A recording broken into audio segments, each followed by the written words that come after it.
In my opinion, some of it is justified and some of it isn't about his tactics recently. Watch Jacques Villeneuve, the lightning starter in the BAR. He's in the 7th grid position behind his teammate Riccardo Zonta, who's starting higher than he's ever started before. Watch poor Luciano Berti. My goodness, that chap's having everything happen to him, and now he's starting from the pit lane in the Jaguar after he had qualified down in 21st position. He's got a hydraulic leak, which I hope they've fixed. Jenson Button and Ralf Schumacher in the 2 Williams are starting right back on rows 9 and 10 in this 11-row grid. So the question is, what is going to happen at the start? Because if Mika Häkkinen can get away well from pole position and is not interfered with by the unfortunate David Coulthard who hit him last year, it could be a very, very tough race for Michael Schumacher, especially as he's got Rubens Barrichello in front of him.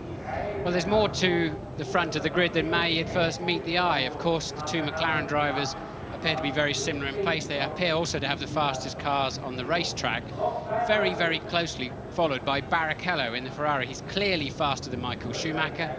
So what will Ferrari do with Barrichello? Because they'll want to clear him out of Michael Schumacher's way. Schumacher doesn't have the pace, and therefore Ferrari will have to try something interesting to beat McLaren, because they can't beat them in a straight fight today in terms of their raw pace. Over and above that, the 2 McLaren drivers both need to win the race. So if they've got to play team tactics against Ferrari, they've also got to play selfish World Championship tactics for their own ends to try to close that gap on Michael Schumacher. So it's a fascinating struggle we're going to see at the front. Yeah, and the interesting thing could well be a very long stint for a one-stop Michael Schumacher. I don't know that it's one stop, but I do know that after he'd done his exploratory lap, he came in, they put the Ferrari in the garage, and they filled it up with the last possible drop of petrol that they can get into it. And while they were in there, they made an adjustment to the front wing. So he's gone out, he's assessed the conditions. The conditions are extremely good at the moment, actually. The track temperature is about 19 degrees. I think that just demonstrates that Michael has struggled to get his car working. He's even amazingly admitted that he's just not hooked up this weekend. But if you adjust a car when you're going to the grid, it never quite seems to pay off, because you don't attack those out laps, those formation laps, in anything like the same way. And you tend to get the wrong information coming back through the steering wheel. But nonetheless, Michael's still trying to fine-tune his car, and we're all very aware of just how hard he can push on every corner of every lap of a Grand Prix. So never count Michael Schumacher out. I would imagine Barrichello could well be on a lighter fuel load to try and get in there and spoil the race of those 2 McLarens and keep Michael Schumacher in the picture. Well, whatever happens today, Michael Schumacher, even if he scores no points, and David Coulthard scores 10 points by winning the race, and it would be his 4th win this year if he did, Michael Schumacher is still going to be leading the World Championship when this race finishes, because at the present moment he's 12 points ahead of David Coulthard, and he is 18 points ahead of the man you're looking at, the rejuvenated, it would seem, Mika Häkkinen, who's been away on holiday. And surprisingly to me, he says they've readjusted the car. He's a double world champion. What can they find to do now? Well, they've certainly been struggling to get that car working as Mika would like. I think they're having to protect their rear tyres as they all hurtle off down to turn 1 for this green light lap. This lap incidentally counts as 1 lap of the Grand Prix. And I think to protect their rear tyres, they're having to make these cars understeer a little bit more. And I suspect that that does not suit Mika Häkkinen as well as it does some drivers. And also, obviously, as I've said before, you're either giving pressure or you're taking pressure. There's no middle line on this. And Coulthard has managed for 4 races, and that's Berti going out of the garage. He had to get in the spare car. He had a hydraulic failure on the car that was on the grid. He was so calm and collected, wasn't he, when I was talking to him down there? And since then, they've established a hydraulic leak. So Berti will start plumb last. Well, we've just been riding with Alexander Wurz, the Austrian in the Benetton, 14th on the grid. The car you saw in front of him was Nick Heidfeldt's Prost, and you've also heard that there are very strong rumours that the Prost team has been sold, allegedly to Canadian consortium or an extremely rich individual, but I emphasise that that is not official. We'll just have to wait and see. I think it's a fairly solid rumour though, Murray. I think that one's pretty much happening. So the weaving Mika Häkkinen on Bridgestone tyres, like all of them, they're all on the soft compound except for Heinz-Harald Frentzen, who seems to be starting down in 15th position, partly as a result of that yesterday. The two Williams drivers, Ralf Schumacher and Button, are both on the medium, which is the harder of the two compounds, and the two Arrows drivers, Pedro de la Rosa and Jos Verstappen, both of whom went extremely well in the warm-up this morning, are also on the medium compound. And I don't think it's going to make a heck of a lot of difference unless the weather conditions change very dramatically indeed. So it is a 71-lap race. Mika Häkkinen slots into position. David Coulthard pulls across to the right-hand side of the grid. The rest of them take up their positions. And of course, Häkkinen and Coulthard at the front of the grid hope that the people behind them won't be too long getting into position so that their clutches are not affected. Now the right-hand side of the grid here, Murray, their right, is very much off the racing line, and I expect it to be quite dirty. So look on the left-hand side of the grid, Michael Schumacher, and watch the lights. Now, are you ready? Then we will begin. David Coulthard rolling slightly and gets right up alongside Mika Häkkinen. It's a right-hand turn, the first one. David Coulthard could get through. No, he doesn't. Mika Häkkinen chops across the front of David Coulthard, and that's a Ferrari spinning. That's Barrichello gone through, and I think that's Michael Schumacher. It is Michael Schumacher, Jarno Trulli and Ralf Schumacher, and Michael fingering the clutch levers under the steering wheel, and consternation in the Ferrari garage. They may well have to red flag this. They can cover it under the safety car. The medical car there that starts at the back of every Grand Prix. Yes, the safety car is out there, not red flagging it. It's the silver Mercedes estate we saw. It's the medical car. World Championship leader Michael Schumacher somehow has kept the engine going in that. And we've got wave yellows all the way around the circuit. A little SC board. Now Michael's stalled there. That's Michael pulling his car back onto the racing line. I wouldn't be at all surprised. He is going to be destroyed when he sees the safety car procedure. He will want a red flag procedure so he can have a restart. And Giancarlo Fisichella was down there as well, out of the Benetton, but now it's Häkkinen leading, Coulthard second. Salo in the Sauber is in third position, and he started 9th on the grid. What is happening? I don't know. That's Fisichella running back, and Schumacher's car is being craned off the track, as is the Benetton.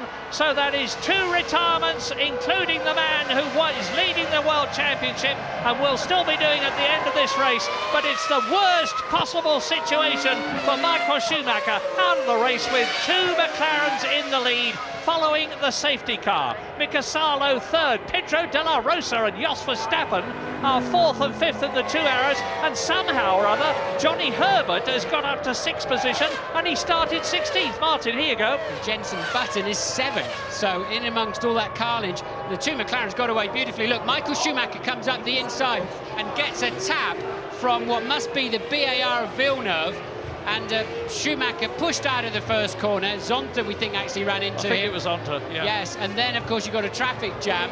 Michael Schumacher kept his engine going, pulled it back on to the racetrack and switched it off again. That's how it looked to me anyway, but he could not get them to bring the red flags out. They've deployed the safety car, and look, Michael Schumacher somehow, after a very poor start, gets up the inside of Barrichello, but it's going to be Zonta that tags him at the rear and puts him into a spin look. Zonta going too deep into the corner, Barrichello taking to the gravel, as did several others, and that's why people at the tail end of the field made such huge gains on that first lap. And one of the people who suffered was Jacques Villeneuve, who was 7th on the grid. He's down to 15th position because you can see he's having to finagle his way round the side of the stationary Ferrari. Safety car is in this lap, so the safety car, here we can see another angle, and yes indeed, it is Zonta that does not brake early enough and gives Michael Schumacher quite a firm shove. And at that point, Barrichello's hovering around the outside, wondering whether there'll be any space for him, and he has to go onto the grass, and then it's pandemonium behind them. Well, it's always silly to make predictions, and certainly at this stage of the race, but it looks as though it has handed it on a plate to McLaren, with Häkkinen leading, Coulthard in second place, Mika Salo, whose car performance, of course, doesn't hold a candle to the McLarens in front of him. But the interesting thing is that Johnny Herbert is coming up through the field now. He is in 5th position in the Jaguar. There he is. Going through is Barrichello, who's taken 2 places on this lap. Barrichello is the man to watch in the Ferrari. It's all down to him, but he's got to get past Jenson Button, he's got to get past Johnny Herbert, he's got to get past De La Rosa and Mika Salo. And I think he'll be able to do it as Jenson Button there in the Williams, which is handling much better now in the race than it did yesterday in qualifying, is right behind the Ferrari of Rubens Barrichello. Yes, I saw Verstappen had to come in at the end of the first lap. He was up in 4th place, amazingly, after the chaos of the first lap. He must have tagged somebody and come into the pits for a new nose or something. He's now back out on the racetrack, and there are 3 cars out of this race already. Michael Schumacher, Jarno Trulli and Giancarlo Fisichella all out of the race. And Heinz-Harald Frentzen in the other Jordan is 8th. Now let me give you the top 10 so that you can put things into context. Hold on, Murray, let's just see this move from De La Rosa on Salo. Can he take 3rd place? He's got a good line up the inside, and yes indeed he does. De La Rosa up to 3rd. And Barrichello right up behind Johnny Herbert. Look for the Scarlet Ferrari behind the green Jaguar. Here it is coming towards us. Häkkinen is leading, Coulthard is 2nd, Salo in the Sauber is 3rd, De La Rosa is now past Salo, and Herbert is 5th with Barrichello crowding him. 7th is Heinz-Harald Frentzen, 8th is Jenson Button, 10th incredibly is Marc Genet ahead of Alexander Wurz. And look at the 2 McLarens, they're already clearing off from Pedro de la Rosa, the Spaniard, who is proving that the Arrows is a rejuvenated car, as a very unhappy Michael Schumacher stalks back to the Ferrari garage. Well, now this is going to be a McLaren demonstration at the front, no doubt about that. We're on lap 4 now out of 71. Now the question is, what is the situation going to be between Mika Häkkinen, who is leading the race and wants to make it 3 World Championships in succession, and David Coulthard, who's won 3 races this year and was starting to look as though he was getting right on top of Mika Häkkinen. We know there's no team orders between the 2 of them. We also know that the most criminal thing you can do in Formula 1 is to take off your teammate, which David Coulthard did here at this circuit. At the corner they're approaching now, turn 2 last year. So Mika Häkkinen leads. David Coulthard is the fastest man on the track. He's just put up the fastest lap we've had so far, and he's closing up on Mika Häkkinen. What's your guess? Well, clearly they're going to be on similar fuel loads. If McLaren have decided the quickest way to run this race is at a certain strategy, then surely both drivers will be on something similar. I wonder what they may have done to cover any potential Ferrari move. And this is Barrichello taking Herbert for what will now be 5th place. So Barrichello coming through the field. I believe that Ferrari could be slightly lighter than the 2 McLarens, but he's got a major job to do now. He's going to be so far out of touch by the time he can get anywhere near some clear air. And here he is now coming up behind Salo. Something is smoking quite a lot. It's Frenzen's Jordan, and off he goes. Maybe something's happened to the engine. I saw smoke coming out of the back of the Jordan before. That's the Mugen Honda engine spinning the wheels. He's in the gravel. He's beached it. The under tray is down in the gravel. He's not going to get out of that. That is another retirement from the Austrian Grand Prix, and it is the 4th in 6 laps. I suspect he spun off in his own oil or fluid of some sort, because something was smoking. And look, he's turned in completely normal. Yes, there's a trail of smoke, and bang, it goes on your own rear tyres. And Frentzen just buried the throttle pedal to try and drive out of the gravel, but ended up just digging himself the beginnings of a sandcastle. And look, he's reacted extremely early. Nothing he could do about it. That is not Heinz-Harald's fault. No, he had a terrific season last year because he won in France and he won in Italy. He's having a pretty awful season this year because he's down in 9th position with only 5 points. That is Eddie Jordan. and I wonder what could be on the track there. Fortunately for most of the drivers, they're going to get some waved yellows when they come along there. I suspect the track could be quite slippery in there. If there was enough fluid down for Frentzen to spin off on it himself, then the track's going to be quite slippery, but they appear to be getting through no problem. Well, look at the way De La Rosa is going. All right, he's 4 seconds behind the flying McLarens, but De La Rosa now is nearly 3 seconds ahead of Mika Salo's Sauber. And Salo, remember, drove a Ferrari here last year, and it's a Ferrari that's catching him. Rubens Barrichello in 5th position. There he goes. There is Johnny Herbert. Behind Johnny Herbert is Jenson Button. So the Englishman has had an absolutely fantastic drive. I would imagine the Ferrari-engined Sauber of Salo will be expected to move quite quickly out of Barrichello's way and release him up into that 4th place. We'll have to watch that one. De La Rosa surely is not running the same fuel load as the 2 McLarens and others. Now, do you know who the fastest man on the track is at the moment? It is Holland's Jos Verstappen in the 2nd Arrows. On lap 6, he's just put up the fastest lap, 1 minute 14.3, compared with last year, 1 minute 12.1 by Mika Häkkinen. But of course, it's early days. They're on heavy fuel loads. You're looking now at Mika Salo's Sauber, and what an improvement there is in that car. We're used to Sauber normally doing well in the first half of the season, and then starting to go a lot slower in the second half because they haven't developed the car enough. Not this year. Salo was in terrific form yesterday. He was up in 6th place in qualifying at one point, but now Rubens Barrichello is gaining, but we leave him to look at Pedro De La Rosa, 3rd position. That was Verstappen, sorry. Yeah, that was Verstappen who was quick at the back end of the field, and here we go. Salo trying to defend easily, actually, because Barrichello's not that close, but Barrichello will have to come up the inside here, and Salo will have to yield as he does, and as I expected, he did not make a big deal out of letting the Ferrari past. Well, Barrichello is now 10 seconds behind the McLarens.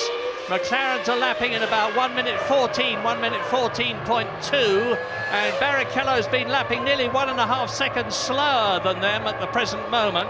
So he's got to put on a terrific charge to close the gap, never mind get past them, as we look at him again on this replay, taking 3rd position from Mika Salo from Finland. Yes, and I'm pretty sure that's a move that Barrichello made in the knowledge that he wasn't going to get turned in on. So I guess it's not that surprising, but Barrichello easily through into 4th place. Now he sets about the challenge of catching De La Rosa, who's currently holding 3rd, and the 2 McLarens, there's absolutely nothing between them up at the front. So Barrichello goes in that 3rd. He's lost another 2 seconds on the 2 McLarens. He's 12 seconds behind them. But here is Herbert. Behind Herbert, 7th position is Button. Ahead of, I can hardly believe my eyes, Marc Genet, the Spaniard in the very, very tidy Minardi, which has got a powerful engine. Into the pits comes Ralf Schumacher. With a broken nose by the looks of it, hasn't he? A broken front wing, so Ralph's tripped over somebody, or that may be damage from the first corner that with the aerodynamic loads has taken a little bit of time to actually materialise.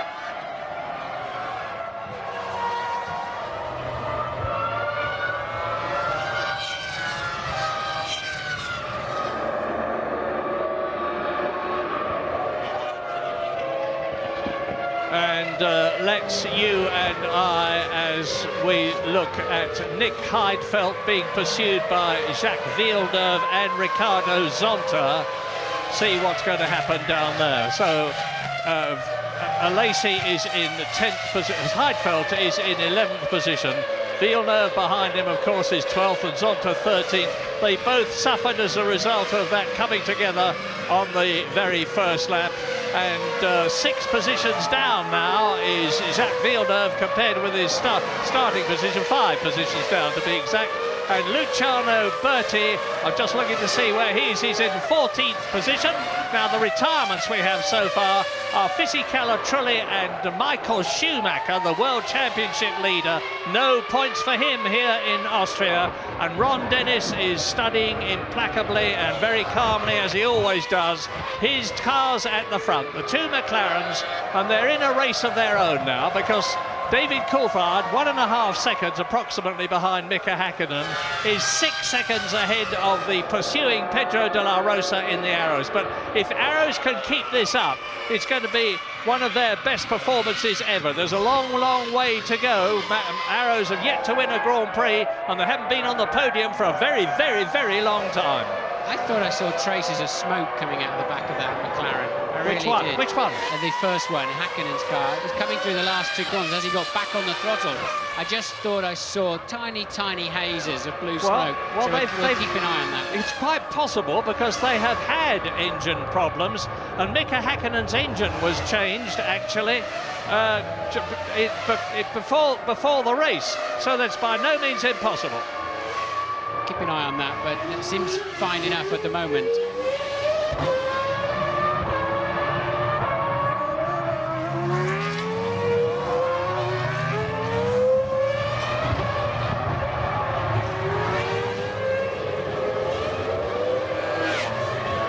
Lap 11 out of 71. Ralf Schumacher has joined the retirees. He came in to have the nose cone replaced after being involved in that collision on the first lap. So he's another retirement to make 5 in all.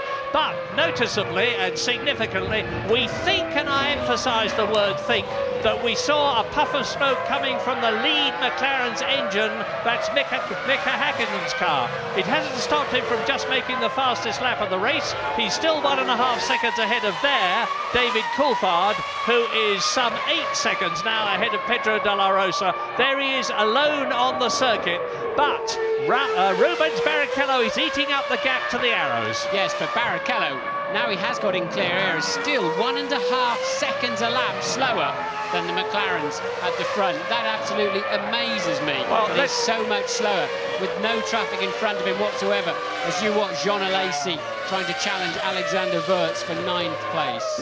Let's try an absolutely wild one on you, because it amazes me that they're so much quicker.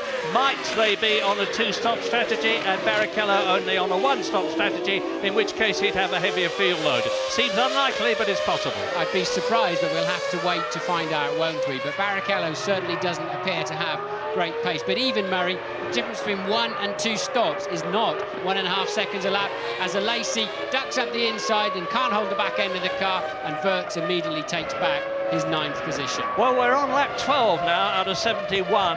Eddie Irvine won last year in the Ferrari as a result of a brilliant stint. He stayed out until lap 44 in the 71 lap race, and he came out of the pits still in the lead after his stop.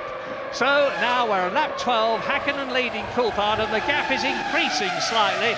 Häkkinen is putting in a series of absolutely blistering laps. Anybody that thought that Mika Häkkinen had lost his touch, was over the hill, and lost motivation, was very clearly very wrong. Well, Häkkinen was blistering around this track last year. He didn't win it, of course, because he had that tag with Coulthard on the first lap, but watching him come back through the field, he was sensational. And certainly there's 2 or 3 corners around this racetrack where nobody can touch Mika Häkkinen, so he's certainly got the pace that he needs. We're back on board with Barrichello coming up towards turn 3 as he's coming down from 180 down to just 70 miles an hour, and still he's 1.5 seconds per lap slower than Mika Häkkinen. And even more interesting, I think, Martin, is that he's only a few hundredths of a second quicker than the car we're looking at now, Pedro de la Rosa, the Spaniard in the Arrows. On the last lap, it was 1 minute 14.69 and 1 minute 14.61.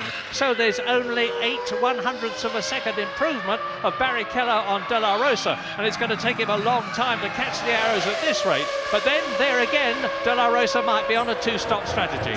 Well, Schumacher, they're staying in the car. Clearly, he's had a knock in that first corner. We saw the front wing broken when we came back from the break. And now, surely, he's got some kind of suspension failure. I noticed on the computer that car number 23, that Zonta, is under investigation by the stewards.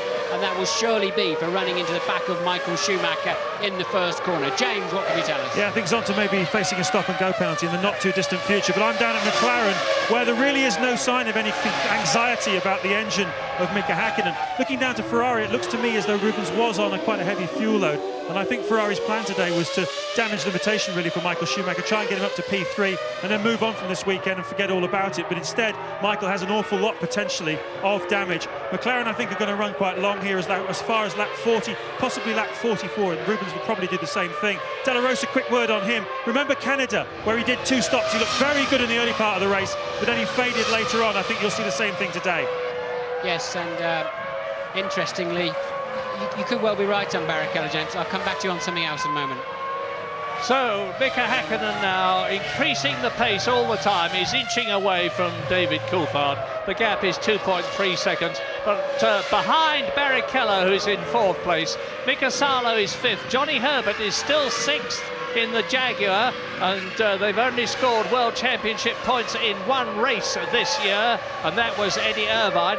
Button is still in 7th position, just outside the points. He scored twice this year. 8th is Mark Genet. 9th is Alexander Wurz ahead of Jean Alesi. We've seen the battle they're having. Then it's Heidfeld, Villeneuve and Zonta, and they're coming towards us, up the track towards turn 2 now. There is Heidfeld turning in. Behind him is Villeneuve, and coasting is Jos Verstappen. Jos Verstappen coming into the pits from 17th position with his visor up. Now, the car language and the body language says this is the end of his race. Yes, he turns across the pit lane. Here is the reason. He turns out of the the bottom corner, runs very, very wide indeed, over the grass, onto the gravel. I think looking at how that accident developed, or incident developed, he'd already got a problem before he turned into that corner. So Verstappen there, I would imagine, with some kind of front suspension failure or problem. Something I was going to say earlier on before I got distracted is that I'd like at some point when we see a replay of the start, Barrichello got away so much better than Michael, and then seemed to have to get out of it and let Michael through up into the first corner. Michael's miles behind him off the line, and I think that could confirm what James was saying about Barrichello actually, yes, being on the fuller fuel load and trying to release Michael. It didn't pay off because Zonta arrived much too hot. Well, Alex Wurz waves a furious fist at Jean Alesi, who's just moved up into 9th position. There he is, diving through on the inside of the Benetton, who runs wide again and lets Alesi get away. Alesi is an absolutely storming driver. He's driven in more Grand Prix than anybody else who is currently racing. I think this is his 177th Grand Prix, and he's lost none of his brio, none of his enthusiasm, none of his fire. That's Pat Simmons, the technical chief of Benetton, on the left, with Gordon Message, and the highest man that they've got in the field at the present moment is Alex Wurz, who is in 9th position, because Fisichella, of course, has long gone out of the race. So we've got 2 cars have been notified they're on a stop-go penalty. It's Dinitz and Zonta. So Zonta, we're sure it's because he ran into Michael Schumacher. Here it comes up on the screen. Dinitz, I don't know, maybe he had a jump start or something like that. So, but look at this, Murray. Mika Häkkinen is now down in the mid 1:12s, and Barrichello still buried in the 1:14s. Yeah, fastest lap last year was Mika Häkkinen, 1:12.1, so he's half a second off that at the present moment. At this 17th lap out of 71, so it's McLaren's all clear and a long way, 17 seconds now ahead of the 3rd place De La Rosa at the front of the field. But there is a battle going on behind, and into the pits again, out of the pits, I'm sorry, rejoining the race goes Ralf Schumacher. Now he's several laps down now, and Villeneuve, the man who is holding up all sorts of movements in Formula One for next year, whilst he makes his mind up about whether he's going to drive for BAR, whether he's going to drive for Benetton, or what he's going to do, continues to unsuccessfully chase Nick Heidfeld, the Formula 3000 champion of 1999. Heidfeld in the Prost, and Alain Prost is very much here under a terrific amount of pressure as a result of these rumours that he's sold his team. And Heidfeld is in 11th position at the moment. That's Dinitz in for his stop-go, so he has to go to his own box, and Zontarin's ahead of him too, look. They have to go to their own area, and their own mechanics have to release them after 10 seconds of being completely stationary. Plus the time they lose getting in and out of the pits, so 25 to 30 seconds is an absolute minimum, is the cost of this strangely named 10-second. Yeah, I feel quite sorry for Zonta, actually, because he drove his heart out to get to the 6th position on the grid, which is the highest he's ever been. His position in the BAR team is debatable next year, and he undoubtedly got overexcited at the start and probably caused Michael Schumacher to retire from the Austrian Grand Prix. Now, there's a lot of people been saying that, of course, the best thing that could possibly happen here today is for the McLarens to finish first and second, as they did in France, because that would close the championship right up. Because at the present moment, the McLaren team is on a potential 16 World Championship points in the Constructors' contest, which would put them ahead of Ferrari, even if Rubens Barrichello finished in 3rd position, and he's in 4th place at the present moment. Ironically, for Hakkinen, those 2 stop-and-go penalties of the other drivers played beautifully into his hands, because they exited the pits right between himself and Coulthard in 2nd place. His lead is now 4.3 seconds. And here's the restart, and look at the white car just nerfing the Ferrari into a spin, and they're already busy having an accident of their own behind anyway. And at that point, truly just runs into Schumacher. Probably looked easy for us, but I would imagine there was a cloud of tyre rubber when he arrived and just nerfed into Schumacher as a secondary incident. And Michael Schumacher saying, nothing I could do, boss. He said, I was sitting there, and I got this colossal bang in the back, and who was it? It was that bloke Zonta. I'm going to have a word with him after the race. It's cost me 10 World Championship points. It might have cost me the World Championship. I'll only be 2 points ahead at the end of this race if David Coulthard does well. And at the present moment, on lap 20 out of 71, Mika Hakkinen is striding away now from David Coulthard. 5.6 seconds is the gap. De La Rosa is 23 seconds behind the leader, still there magnificently in the arrows. Rubens Barrichello is only catching De La Rosa very slowly indeed in the Ferrari. He's 4th. Mika Salo in the Sauber is 5th. Johnny Herbert is in 6th place. So that's an unusual front.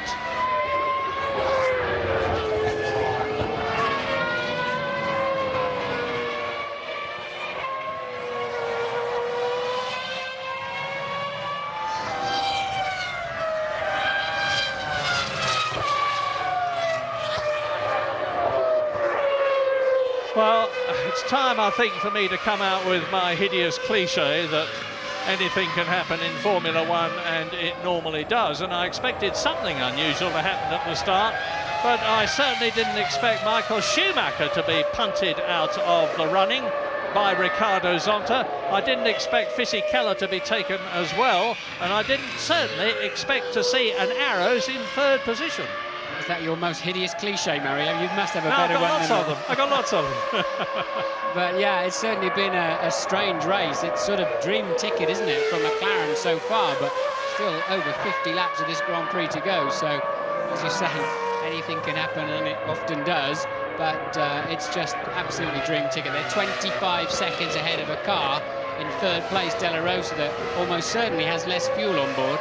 And they're effectively got a pit stop in their pocket already. Just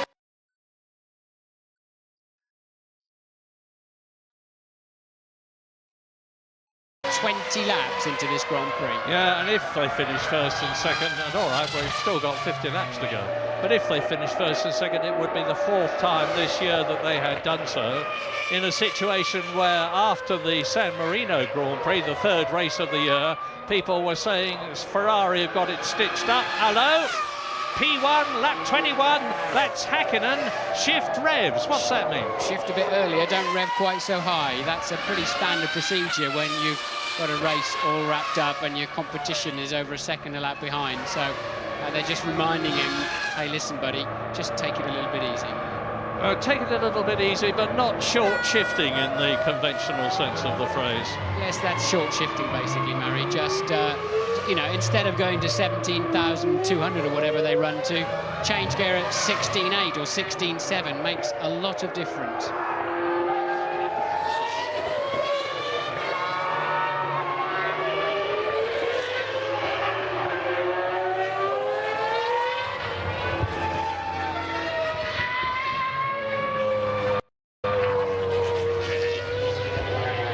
David Coulthard surges inside Ricardo Zonta's BAR to lap the Brazilian, and of course Mika Häkkinen has already done so.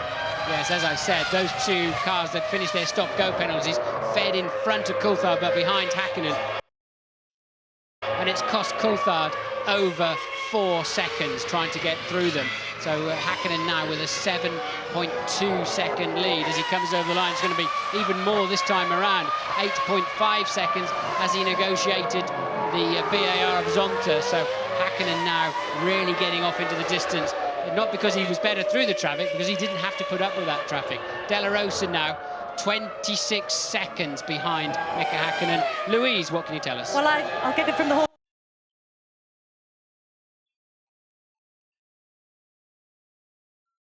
horse's mouth. I'm here with Michael Schumacher. Michael, punted out at the race at the first corner through no fault of your own. Has to be your worst possible nightmare. Oh yeah, I mean that's one of the parts which makes you disappointed, no doubt. But you know, that's racing. It sometimes can happen. I don't think Ricciardo is the person who does anything like that purposely. He just overestimated his abilities, and the corner speed has happened to me in the past. I mean, I have done a mistake, and I guess he will admit he did one. So I will have a quiet word with him next time, and we'll see. Do you feel that the race should have been red flagged? I mean, from my position, yes, definitely. But realistically speaking, there was no reason for it. I mean, the marshals did a very good job, unfortunately, to clear the circuit. So obviously you have the safety car, and it's the same for everyone. They use the safety car under normal circumstances like this. It's the same for everyone. It hurts, obviously, if you feel a race could be stopped, and you could jump in the other car and you have a second go. But, well, that's the way it goes. Bad luck. Thanks for talking to us. You know, about half of Britain can't stand Michael Schumacher. The other half either loves him or is ambivalent about him. I must say, I think he's an absolutely super bloke, and I admired him there for his phlegmatic attitude, his cheerful attitude, to the fact that he's now in a situation potentially where he could only just be leading the World Championship. But I suppose when you've driven in as many Grand Prix as he has, and this was his 136th, which he started, and you've been on the podium for well over half of those races, you just learn to take it that way. Yes, he was, I have to say, remarkably calm about it, though, and I think it was a good PR front there from Michael, and I think he was very correct in what he was saying. And I do remember him running into a lot of people on the first lap in the past, but it must be incredibly frustrating for him, but incredibly sportsmanlike all at the same time. But, you know, get back to the pits, jump, scream, shout, thump somebody, all you like. It won't put your race car back on the track. Absolutely. Now, remember what James was saying about De La Rosa when I was hypothesising that he's on a two-stop strategy. De La Rosa has actually increased his lead over Rubens Barrichello, who, as I say it, takes some of it back. You're looking at the only Ferrari in the race at the present moment, with Brazil's Rubens Barrichello, who is in 4th place in the World Championship at the present moment, but has yet to win a race, either for Jordan or for Stewart or for Ferrari, which is his 3rd team. And he is inching up on De La Rosa, but if De La Rosa is on a two-stop strategy and Barrichello's on a one-stop strategy, he will go up to 3rd place pretty soon. Yes, when Michael looks at the computer screen, which I'd imagine be the first thing he did when he got back to the pits, he'll be pleased to see that Häkkinen is stopping Coulthard at the moment, getting maximum points. Coulthard, of course, 6 points nearer to Michael in the championship, but he'll be very saddened to see that Barrichello is only literally inching up on De La Rosa in 3rd place, some 36 seconds behind the leader now, is 4th place man Barrichello.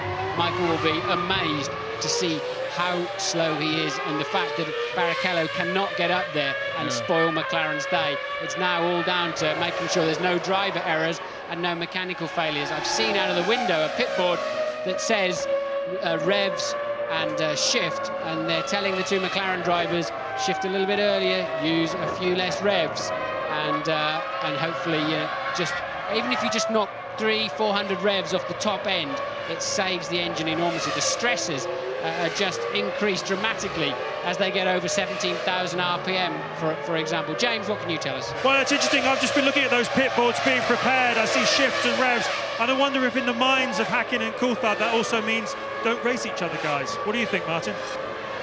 Well, I think that Coulthard will be trying as hard as he can to race, but Häkkinen certainly punished him while Coulthard was making his way through that traffic. Häkkinen put on, despite getting a board saying slow down a bit, some astonishing laps, and you're seeing one for yourself now, a 1:11.8. That is amazingly fast, and some 1.2 seconds faster than Coulthard.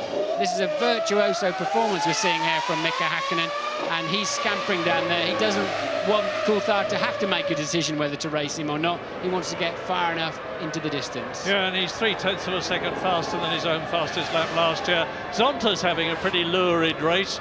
You just saw him nerfing Matsakane, who is battling with him on the track. Zonta is down in 15th position. There are 16 cars left out of the 22 that started. Fisichella out at the beginning with Trulli and Michael Schumacher. Heinz-Harald Frentzen, presumably as a result of his engine locking up, which spun him off the circuit. Jos Verstappen we've seen come into the pits and into the garage. Ralf Schumacher's been into the pits for a long time. He's 8 laps behind now. The leaders are on lap 27 out of 71. Here is Mika Häkkinen, and you can see the gap as behind him there is Luciano Berti, who is now in 12th position. He's been lapped, of course, but he's running well in the Jaguar, and Johnny Herbert, his teammate, the team leader today, with Eddie Irvine still, in, as far as I know, in hospital. And if you are Eddie, and if you are watching, get well soon. And Johnny Herbert is still in 6th position. Here is the battle between Matsakane in the yellow Minardi and Ralf Schumacher closing up on him in the Williams BMW. The only problem Schumacher's got is he's 7 laps down, Murray, because if you remember, he came into the pits for a new wing, and then he came in for what I'd imagine being new wishbone on the left front, so of suspension. So Ralph was really out there having a test day, really, trying the car and checking out for if they can stress anything and find some reliability issues, because he certainly isn't going to score any points today. Well, the question in my mind now is, when is De La Rosa going to come in? If he is on a 2-stop strategy, he's in 3rd position at the moment. He's on lap 27. No, he's on lap 28 now, and he's well past the hypothetical first stop, which would be round about lap 23. If he's on a 2-stop strategy, he will have to come in pretty soon. Barrichello is now rapidly closing the gap to the arrows in front of him. Barrichello in the Ferrari in 3rd position. There is Mika Häkkinen slicing his way through the field. He's coming up towards us now, and just in front of him on the track is Jacques Villeneuve in 11th position on the BAR. And that is Mika Häkkinen's next target, because he's already lapped Matsakane, Zonta, Pedro Diniz, Alesi, Luciano Berti. He's coming up to there is Jacques Villeneuve, the world champion of 1997, 11th position BAR. Thundering up behind him in the McLaren to lap him is Mika Häkkinen. James is down in McLaren. Yes, well, Mika Häkkinen isn't taking the message. He's about to get a pit board now that says easy. We've seen it once or twice in the past, and Mika Häkkinen is so desperate to prove himself. He was so enormously relieved when he stuck it on pole yesterday. He said to me, it's so good to smile again. It's been such a tough time for me. And he's out there giving a demonstration of how fast he is, but the McLaren team don't like it. They want him to back off, Martin. It doesn't surprise me at all. That'll be the second time of asking. Clearly they asked both their drivers. Coulthard slowed down. Häkkinen now pulling out a 14-second lead, 14.4 now. And I noticed really Coulthard started to put the hammer down again. He's having to get right back into the 12s. Otherwise, Häkkinen's just disappearing into the distance. And now Häkkinen somewhere amongst the back markers. It's a 72-second lap, and Häkkinen is now 42 seconds ahead already of Barrichello in 4th place, so he's going to lap that Ferrari this afternoon. Yeah, and 14 seconds ahead of David Coulthard as he comes up through the tail enders. You've just seen him go past Villeneuve after the blue flags were waved at the Canadian. Now he's closing up on Nick Heidfeldt's blue Prost, which is in 10th position. Just look at the way that Mika Häkkinen is going. He's just diving past left, right and centre. The next target is Alexander Wurz in front of him in the Benetton with the Supertech engine. And Mika Häkkinen comes through round turn 8, the last turn on this corner, crosses the line, and he's up behind. There is Wurz in the Benetton, the only one left in the race. And he's coming up to turn 2 now. It's climbing all the way up here, and he's doing about 180 miles an hour before he backs off to about 45, 50 miles an hour for the apex. There's Wurz, there is Häkkinen. There's been such a lot of garbage written about Häkkinen this week, about he's got a baby on the way, therefore he's lost it. It's as, as if his mother, father, brothers, sisters, wife and other people around him didn't care. It didn't matter at all. It's only the fact there's a baby on the way. Complete load of rubbish. You know the risks, you drive accordingly. You've also got yourself to think about.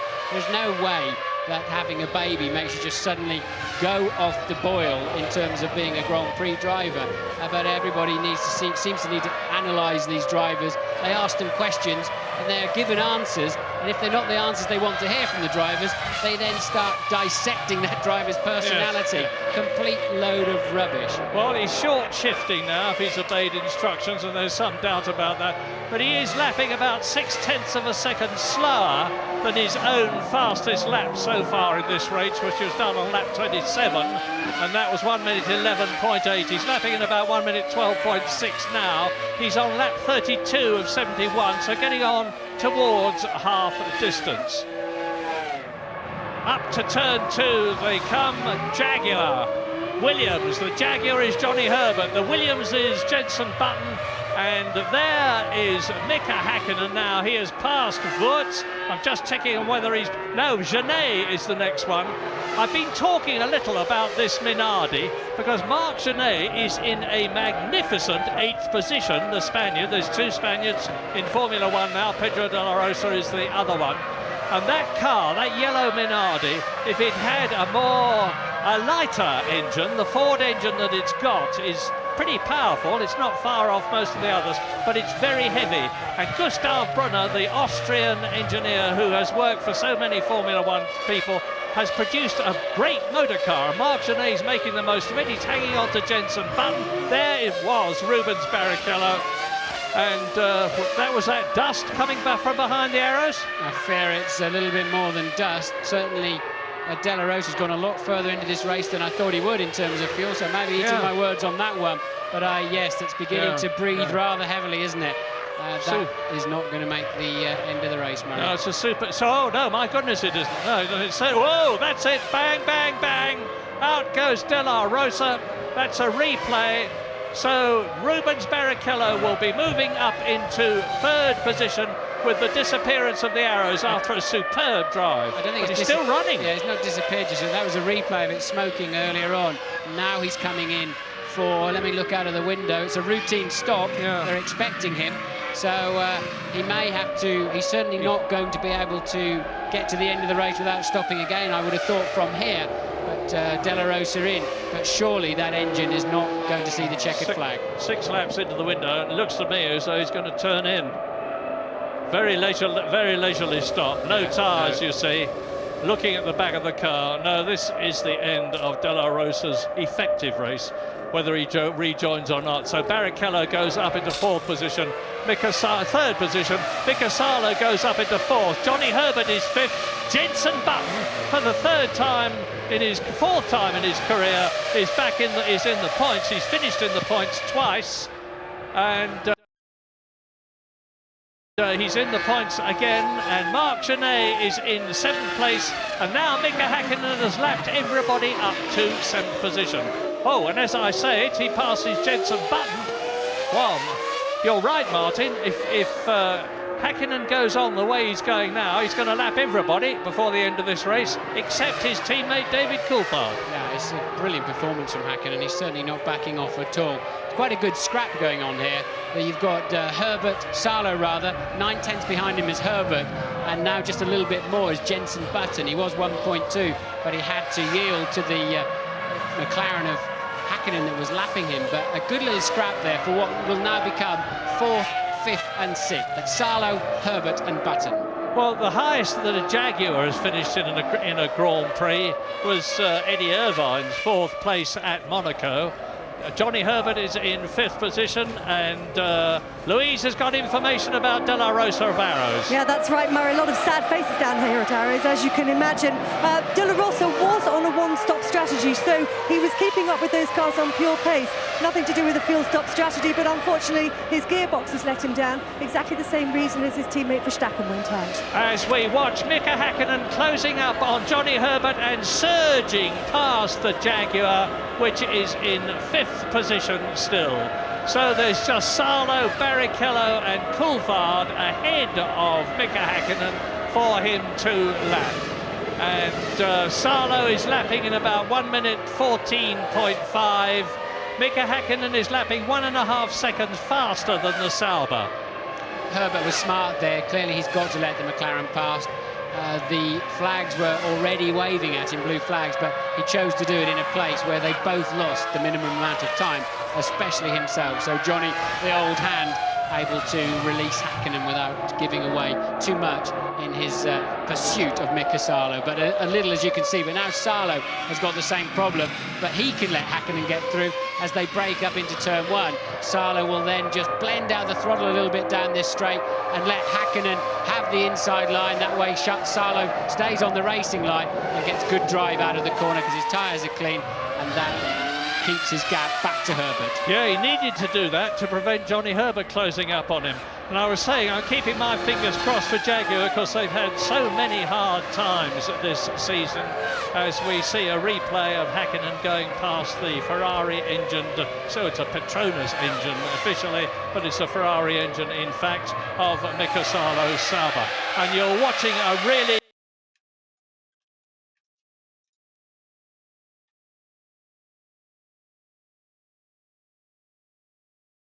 brilliant drive by Mika Hakkinen, who's certainly lost none of his form. But I was talking about Jaguar. They've had so much hard luck with 3 retirements for Eddie Irvine, with 4 retirements from the first 9 races for Johnny Herbert. Stewart team last year, and Johnny Herbert won for Stewart at the European Grand Prix at the Nürburgring. Why can't Jaguar take it on from there? Well, it's virtually a completely new team in terms of personnel at the top, and the infrastructure is largely changed as well. And it's a very, very difficult thing as we ride with Rubens Barrichello. Now he is closing a little, but only at about 0.2 of a second a lap on David Coulthard, who is second, and he is 32 seconds behind Coulthard, and he is 47 seconds behind Hakkinen. Yes, that's the first time in 35 laps that Barrichello's been faster than either of the two McLarens. As it happens, he was faster than both of them. But remember, they are going through the traffic. They're going through the back markers. So Hakkinen leads by 15.4 seconds from Coulthard. Barrichello 46.9 seconds behind Hakkinen. Salo, Herbert and Button in close formation to round out the top 6.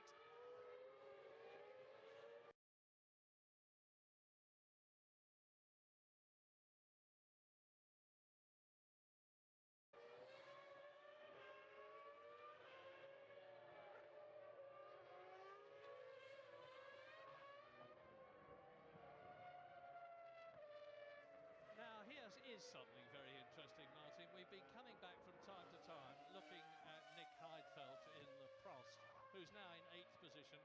And try as he may, Jacques Villeneuve in the Honda engined BAR, which is a much improved car thanks to aerodynamics, can't get past him, and he's the 1997 world champion.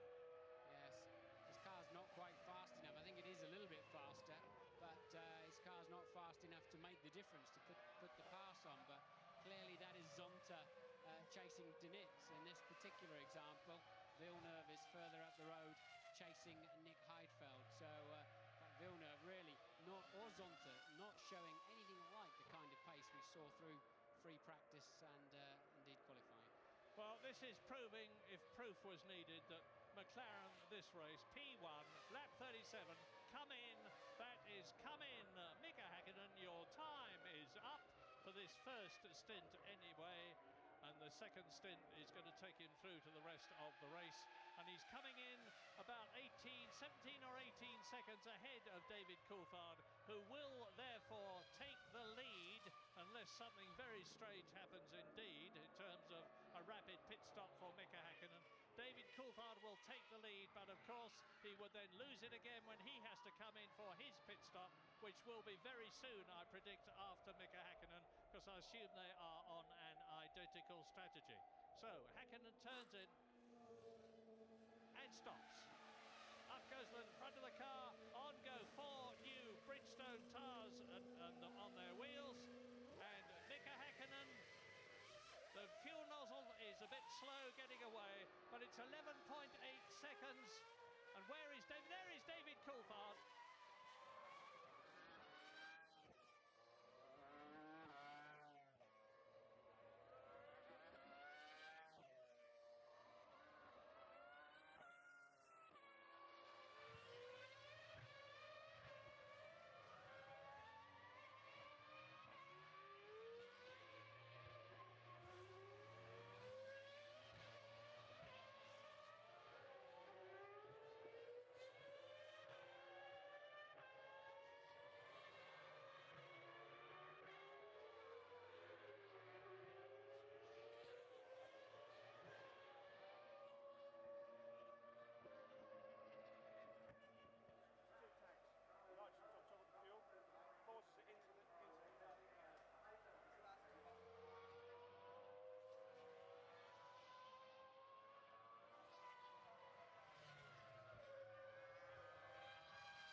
And Rubens Barrichello is now on a charge.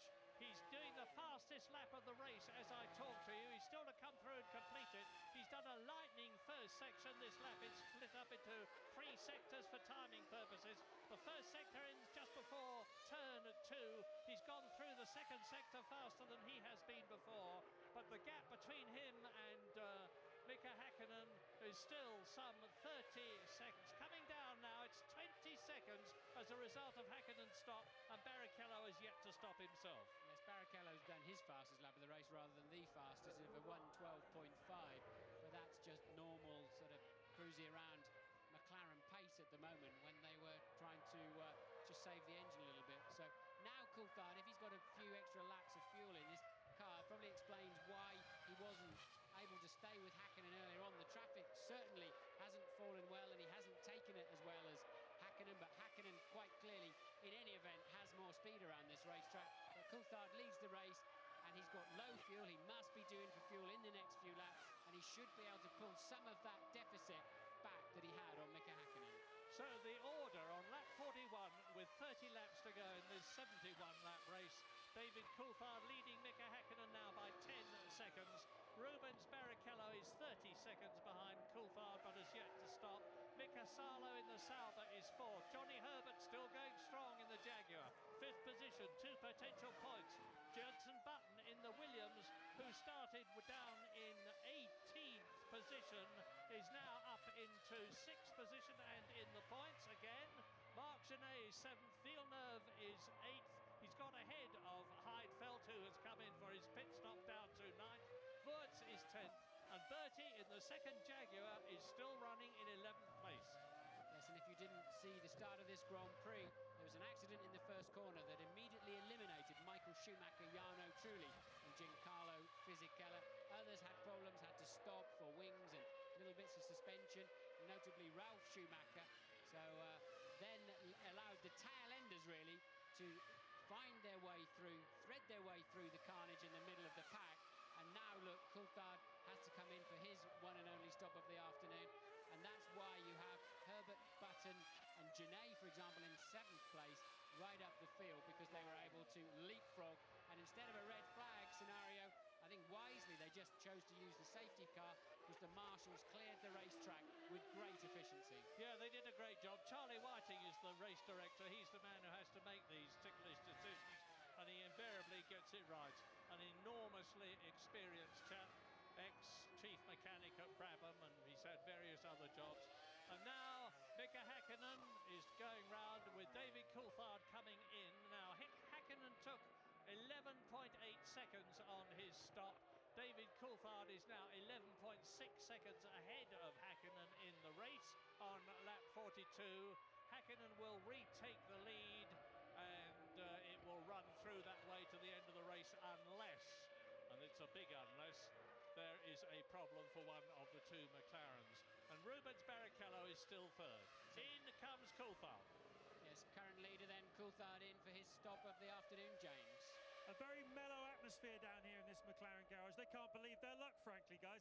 They are absolutely cruising this race. The only question mark is, what did David Coulthard believe he was about? Did he think he was going to have a chance to race Mika Häkkinen? But he's taking on about 68 kilos of fuel now. Should be stationed for about 10 seconds. Very smooth, very nice, very McLaren. Well, he gained 2 seconds on Mika Häkkinen on the pit stop there, but it's not going to be enough. He's coming out at the mandatory 80 kilometres an hour. One thing he has got to do is just mind this nasty little right-hander onto the track. No problem at all. That's caught a few drivers out over the years coming around there, but he's up and running. But once again... And there are two Ligiers. Sorry, the two Prosts. There's the pressure of the occasion. That's a Lacey and Heidfeld. I don't know what's happened, but it's poor Alain Prost, as if he hadn't got enough pressure on him. In this vital race, his two drivers appear to have come together, and we saw in the last race Alain Prost nearly throwing a fit in the pit lane as the gantry camera caught him. Here it is. That's too late. Whoever was coming in second there, which is Jean Alesi, was coming in too late. That one has got to be firmly on Alesi's shoulders, and he's still trying to drive away with one wheel hanging off.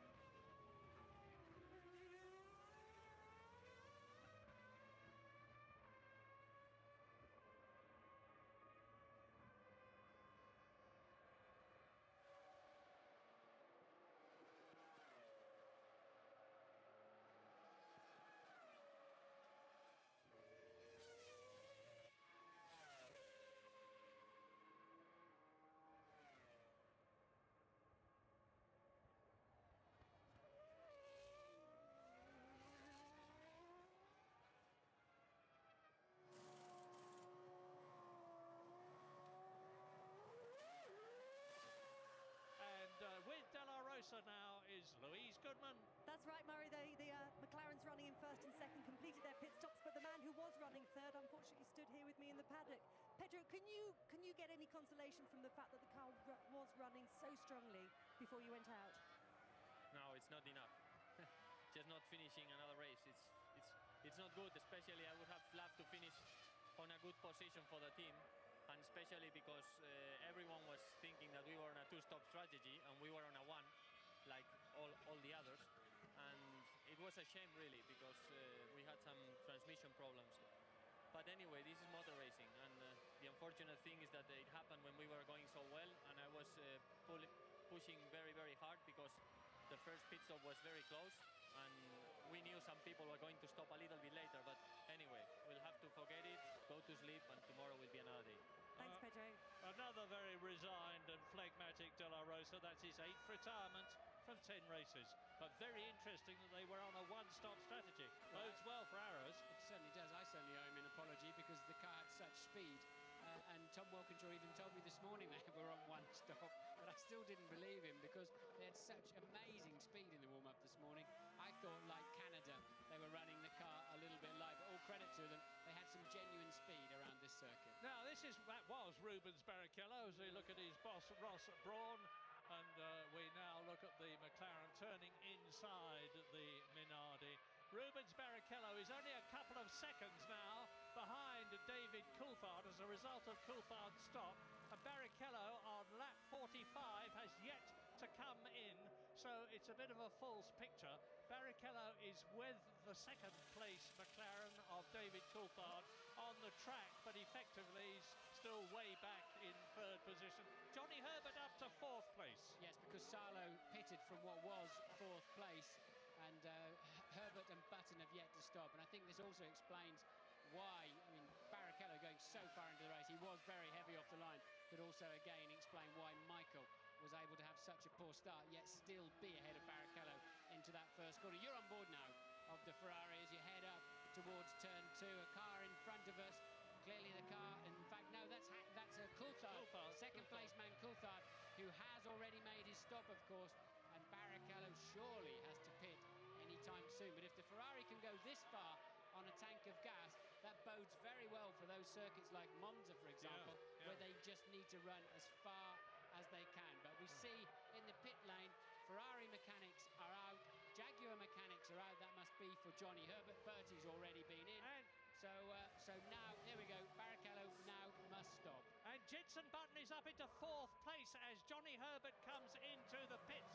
Jenson Button is up from 18th at the start to 4th in the race on lap 47 out of 71. A brilliant drive. David Coulthard there second, being crowded by Rubens Barrichello, who is about to come in for his one and only stop in this year's Austrian Grand Prix. There are the Ferrari mechanics. James is there. It's been very disappointing down here in the Ferrari garage. I think they've just been really struggling for grip. The car has been sliding through the corners, particularly the first 2 corners. Really a bad day. Rubens has been doing mid-112s, even in the run-up to his pit stop. And, well, not a good day for Ferrari, I'm afraid. So out of the pit lane, Gently Motors. He has to, he can't go any faster than this. There is a speed limit for safety reasons. Gently Motors, Rubens Barrichello, who of course has now got a long gap between himself and David Coulthard, who motored serenely on as the Ferrari came into the pit lane. Barrichello accelerates away. He's Ferrari's sole hope in this race for 4 World Championship points compared with the 16 McLaren will get. And look at Button. He's now done a 1:12.9, his fastest lap of the race by some margin. He's been told to sprint. Remember, he was tucked up behind Herbert and Salo. There was a few tenths between the 3 of them, and now his pit stop is imminent. I can see the mechanics out in the pit lane.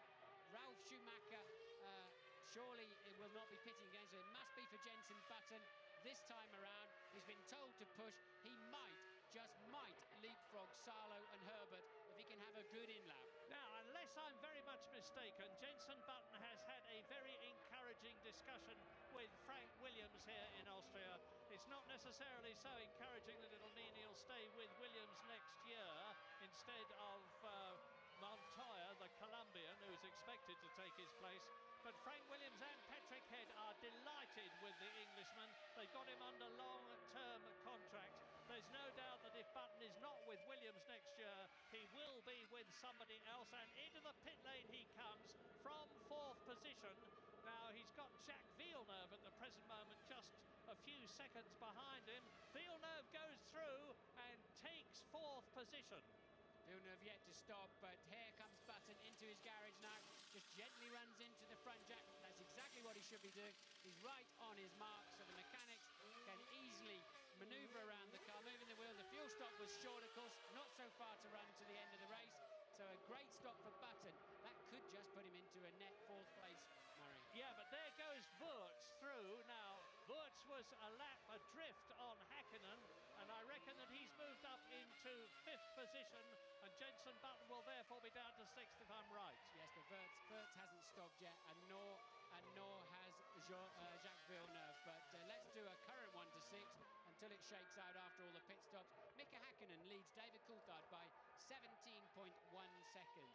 A further 26 seconds down the road is Rubens Barrichello, and then it's Villeneuve, Jenson Button, who we've seen just pit stop, so the computer hasn't caught up with that yet, then Alexander Wurz. Salo and Herbert, who have stopped, are down in 7th and 8th at the moment. Another lap from now, we should be getting the true picture. Well, if Hakkinen wins this race, he's still going to be 8 World Championship points behind Michael Schumacher as they go to the 11th race in Germany at Hockenheim in 2 weeks' time.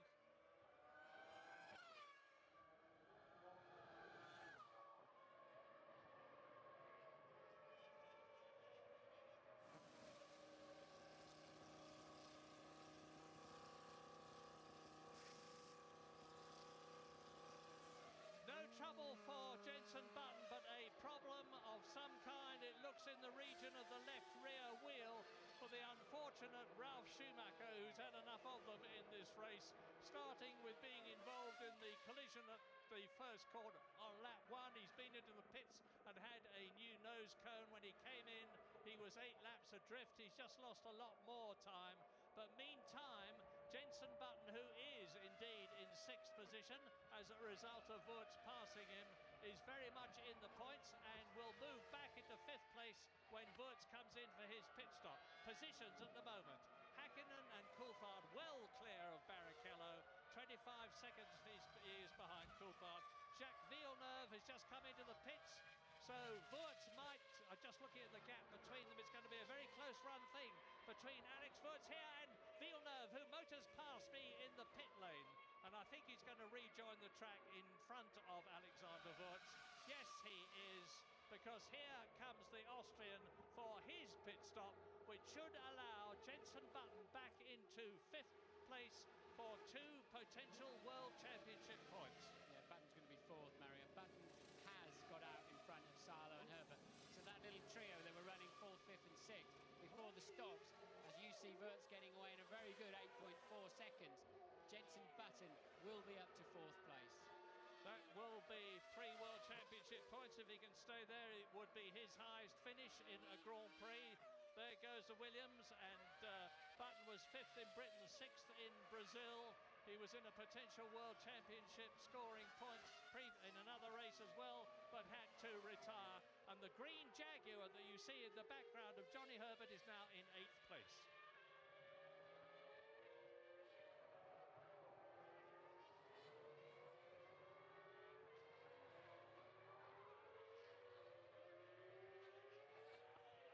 Lap 51 out of 71 at Austria's A1 ring. 13 of the 22 cars that started are still circulating, and Mazzacane in the Minardi is 2 laps behind race leader Mika Hakkinen as we ride with Rubens Barrichello, who is 25 seconds behind 2nd place David Coulthard. It is a McLaren whitewash.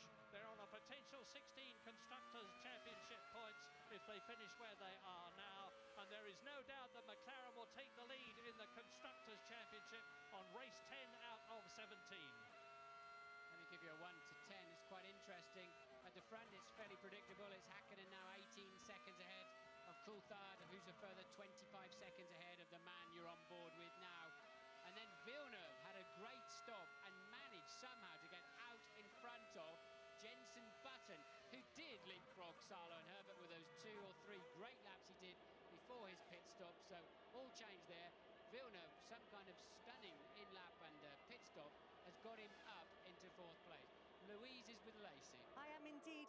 Jean, both Prost drivers out in the same accident. Tell us your side of the story.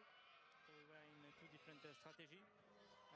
Nick went out just in front of me with the full tank. I had the competitive car at this moment of the race, so I tried already once to overtake him. We touched each other already once. When I passed through the pits, I make a sign with my hands, and the lap after it, we had a definitive accident. So I want to understand exactly now with Alain why or if they say something to him before. So you feel that the team should have told Heidfeld to let you past? Of course, especially in this situation, everything is clear. I mean, they know the strategy very well, and I overtook a car at this place at the beginning of the race, so I knew it was possible to pass, but you need also to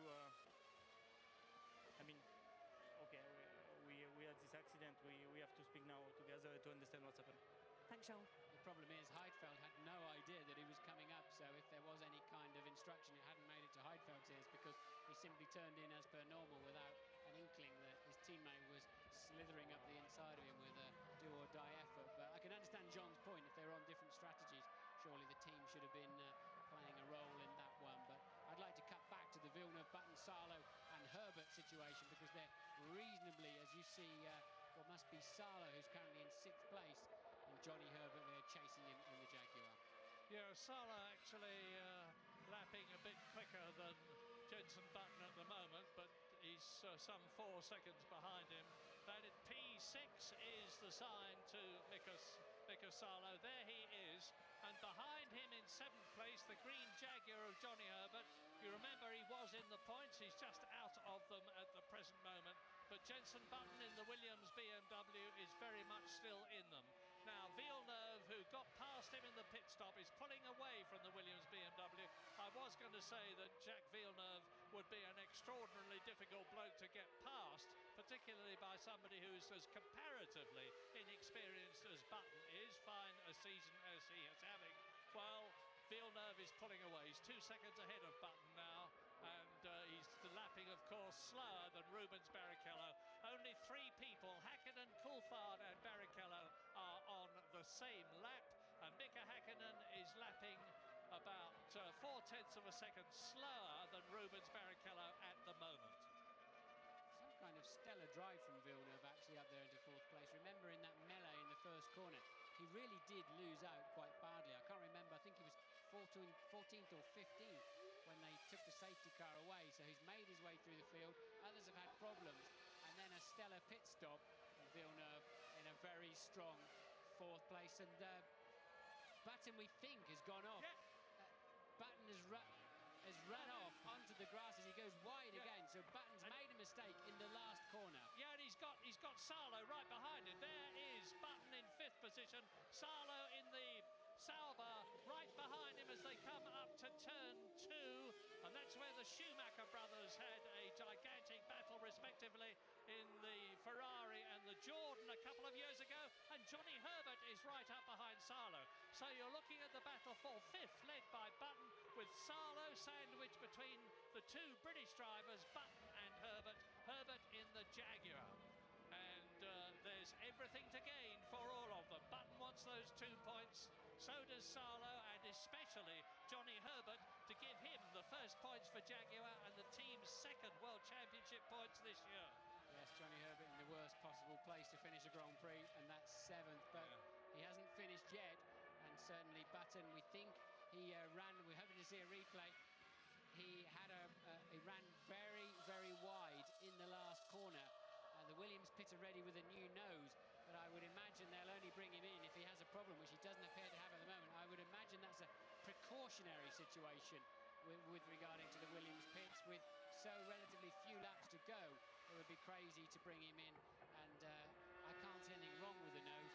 I think his team will be there ready just in case. Well, disappointing for McLaren and their sponsors that we're not seeing more of Häkkinen and Coulthard, but it's a very wise decision by the television director, because this is the excitement. The McLarens are way out on their own, because there is the nose cone ready for Jenson Button's car, number 10. There is Jenson Button's car, number 10.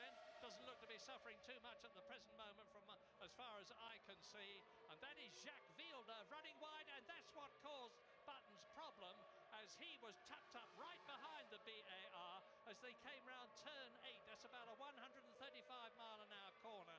He just dodges the tyre wall and keeps on the track. I can see why they're ready. There were bits and pieces falling off the nose, but it was mostly the wing end plate. I don't think it was anything critical or structural, but you do have to be careful, because if your front wing fails and tucks under your front tyres, you can have a pretty serious accident, as Salo once again moves within half a second of Jenson Button. But if that wing was going to fail big time, it would have happened by now. At the 180 miles an hour, yes, they're packing the kit away. 180 miles an hour, the download on that is several hundred kilos. So if it was going to break, it would have happened soon. Yeah, this is only Button's 10th Grand Prix. He only had 1 season of Formula 3 behind him. He was 3rd in the British Championship last year and was 2nd at Macau. He won the Formula Ford Championship the year before. So this is only his 3rd season of single-seaters and only his 10th race in Formula 1. And he's undoubtedly been the find of the season, of one of the best for a very long time. And that's endorsed by Frank Williams as Mika Häkkinen goes through to complete his 57th lap. 71 laps in the race. He's coming up behind Jacques Villeneuve, who is in 4th place. And there is David Coulthard in 2nd position, and Villeneuve, of course, has long since been lapped by Mika Häkkinen. Now he's lapped by David Coulthard. The gap between the 2 McLarens is just under 16 seconds. Yes, the McLarens have now dropped about 1.5 seconds per lap to match the pace of Barrichello. They've got enough of a margin. They don't have to push. Häkkinen, having built himself a margin over Coulthard, is now paying attention to his pit board, telling him to ease it a little bit. He's now dropped back into the 13s and 14s, as has Coulthard, and that was Barrichello's pace anyway. Yeah, Barrichello, as we watch Jacques Villeneuve in 4th position, he's been lapped. Barrichello's having by far the best season he has ever had. Unlike Eddie Irvine in the last 4 seasons or so, he theoretically does not have to defer to Michael Schumacher, and partly as a result of that, he's had 3 second places, he's been 3rd a couple of times, he's been in the points in 2 4th places, and he's only had a couple of retirements as Barrichello in Brazil and at the British Grand Prix, and as a result of all that, he's in 4th position in the World Championship, and he's going to, of course, increase his points positioning here in Austria with another 4 World Championship points if he stays where he is. And we're looking at Mazzacane now in the Minardi with the red wishbones. He is in 13th place, and Alexander Wurz is behind him in the Benetton. Well, Jenson Button sort of regrouped and started coming back. He lost 6 or 7 seconds when you saw him bouncing across the gravel to Villeneuve, who'd snatched the 4th place on the pit stops, but Button taking 1.5 seconds out of Villeneuve on the previous lap. I think Villeneuve was lapped at that time. I don't think he's got any specific problem, but Jenson now again establishing a 1 second lead. As I'm talking about it, back to Salo, and Johnny Herbert is a further 1.2 seconds behind. A bit of debris lodged under the front wing end fences of that Williams, but Button is picking up his pace.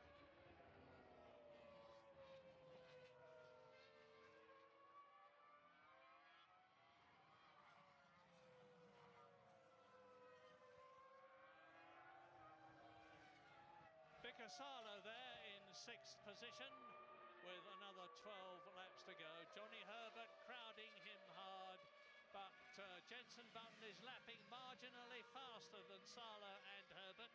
He's ahead of both of them on the track, of course. He's in 5th, there is 5th, there is 6th, there is 7th, and that is Johnny Herbert. And between them, there are only 2.2 seconds as we switch to race leader Mika Häkkinen on his 60th out of 71 laps, watched by his wife there, Erja. And he's 15, very comfortable and comforting and reassuring and satisfying seconds ahead of David Coulthard in 2nd position. So, as I've said before, 16 World Championship points coming up for McLaren, and at the present moment, or when the race started, they were 6 World Championship points behind Ferrari, so they're going to have a lead of about 6 World Championship points, assuming Barrichello. Oh, that off goes Zonta. Zonta out of the race from 11th position, and that for the Brazilian is his 5th retirement this year. Michael Schumacher. Flames at the back. Michael Schumacher will be cracking his knuckles. He'll have practiced what he's going to say. Zonta's going to be back to the pits 11 laps early, and I'm sure there's going to be quite an in-position. It's a shame. It's good for the championship in a way. It's kept it extremely tight as we watch Zonta's Honda engine lunch itself big time on the way to turn 2. It's good for us in the championship that Michael hasn't scored points today, but I have to say, it's such a shame for this race, and overall for Michael, it just doesn't seem fair that a simple mistake by another driver can rob him of the chance of taking the fight to the McLaren. I always feel so sorry for the engine manufacturers in a situation like this. The last thing Honda will want to see is repeated replays of their engine going bang.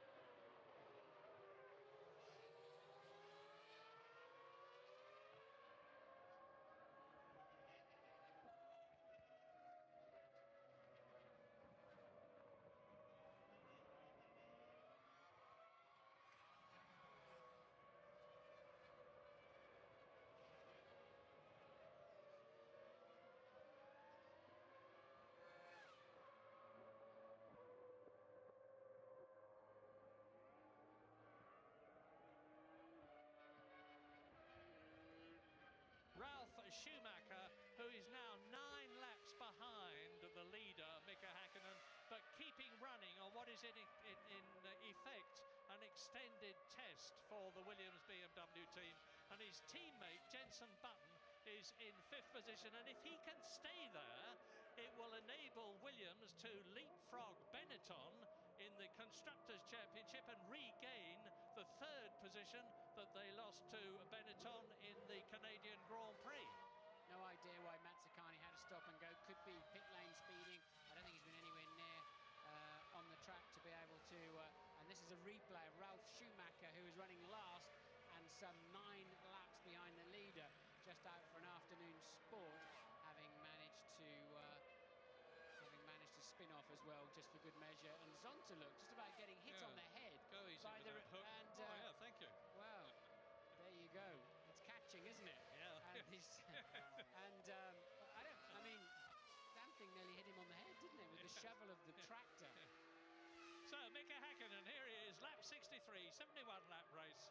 Well, I say again, people were starting to write Häkkinen off, the very determined, phlegmatic, experienced Finn. Rubens Barrichello is cutting into, at the rate of about 0.4 of a second a lap, David Coulthard's lead, which is now some 26 seconds over him.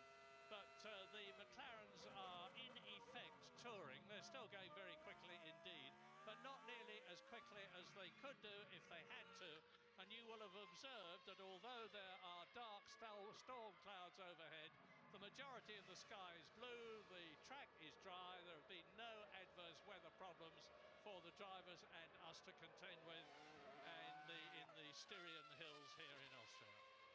Ralf Schumacher's decided to finally call it a day and parked in the pit, but up at the front end, Coulthard keeps nibbling away at the lead of Häkkinen, and Häkkinen responds, but between them they're pegging Barrichello in 3rd place quite nicely. Villeneuve in 4th is a full 54 seconds behind 3rd place man Barrichello, and really then Button another 7 seconds down. Salo and Herbert still in reasonably close company. Yeah, Button's continuing to drive a cracking race in his efforts to catch 4th place Jacques Villeneuve, because he's pulling away from Mika Salo, who is in 6th position, and are going to score points again for the Sauber team, having already done so twice this year. In fact, he's actually done so 3 times this year, but he was disqualified from the Australian Grand Prix because of a technical infringement, no fault of his. But Jenson Button is crowding on extremely well. He's been lapped. There's only 3 people on this, the 64th lap at the present moment, and they are, well, Häkkinen, Coulthard and Barrichello. And we've been looking at this bird in its nest for most of the weekend. The producer seems to have a fixation with it. As you can see, it's in the corner of the Ferrari garage. Amazed that he managed to get a pass out of Bernie Ecclestone to get in there, but I guess the action on the track is not that exciting right now, so we're seeing the bird tucked up in the corner of the garage.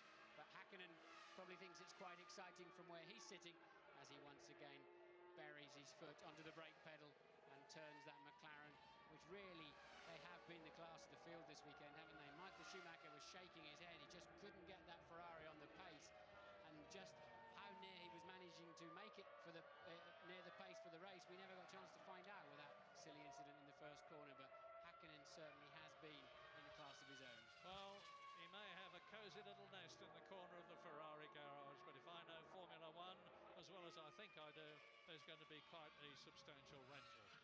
Lap 65, Mika Häkkinen goes through to complete it, and into his 66th lap now. He's only got 5 laps to go in, I was going to say, what will have been a magnificent comeback. That's silly, really, because Mika Häkkinen has certainly never been away, nor has Louise Goodman. She's down there in the pit lane. I am, and indeed with Ralf Schumacher. Ralf, one way or another, a pretty troublesome race for you today. Yeah, I think it was a weekend to forget, or a day to forget. I mean, at the start, it was a bit bad luck. You know, I was on the wrong side, basically, and got stuck.